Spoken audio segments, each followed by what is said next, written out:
ကောင်းတာလုပ်ပြီးမကောင်းတဲ့ဆုတောင်းတာဆိုတာလေရှိတာတော့ရှိတယ်ဥပမာဘာပြောမလို့ဆိုရင်ကုသိုလ်ကောင်းမှုလုပ်ပြီးတော့ဥမာဒန္တီတို့လို့ပေါ့မကောင်းမှုလို့ပြောလို့ရတယ်ပေါ့သူမြင်တဲ့ယောက်ျားမှန်တယ်ဗျမူးပြီးတော့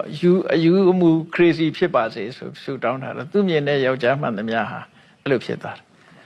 အဲ့ဒါကောင်းလားမကောင်းလားဆိုလူတွေကိုနှိပ်စက်တာဆိုမကောင်းဘူးပေါ့မှန်ပါဗျာဟုတ်တယ်မဟုတ်လားသူလည်းကုသိုလ်ကောင်းမှုလုပ်ပြီးတော့သူမြင်တဲ့လူတိုင်းဟာအမှုယူဖြစ်ပါစေဆိုဒီဆုရတာကောင်းတာလုပ်ပြီးမကောင်းတာတောင်းတယ်လို့ပြောလို့ရတာပေါ့မှန်ပါဗျာနောက်တစ်ခုကတော့ဒီဘဝ